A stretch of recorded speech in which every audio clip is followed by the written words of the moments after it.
Hey everyone, today I'm going to install iTunes on your Mac. Let's dive in. Before we start, please subscribe this channel, and if you don't subscribe, so like this video if you don't do this also, so please comment me why. First, open your browser. Type retroactive iTunes in the search bar and hit enter. Click the first link in the search results to go to the official retroactive GitHub page. Once on the page, click the blue download button in the README section and save the file wherever you prefer. The download should start automatically. After it's finished, go to your downloads folder and locate the retroactive zip file. Double-click it to unzip. You should now see a folder called Retroactive. Open it, and you'll find two files, the main retroactive app and the documentation. Double-click the retroactive app to begin.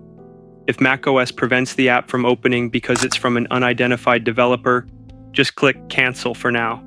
To get around this, go to your system preferences, click Security and Privacy, and select the General tab. You'll see a message about retroactive at the bottom. Click Open anyway, and when the confirmation pops up, click Open. Now retroactive should launch with no problem. On the Get Started screen, you'll see options for Aperture, iPhoto, and iTunes. Click Install iTunes and then Continue. You'll be prompted to authenticate.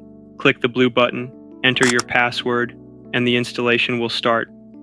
This may take a few minutes, so just hang tight. Once the installation is done, click on the Enable Full Disk Access button to sync iTunes with your iPod. A new pop-up will appear. Enter your password again, then drag the Drag Me file into the list to add iTunes. Once that's done, you can close the retroactive pop-up. Next, go to your Applications folder and find iTunes. Double-click the icon to open it.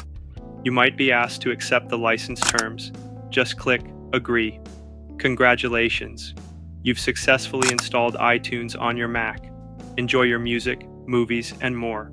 If this video helped, please give it a thumbs up and subscribe for more tutorials.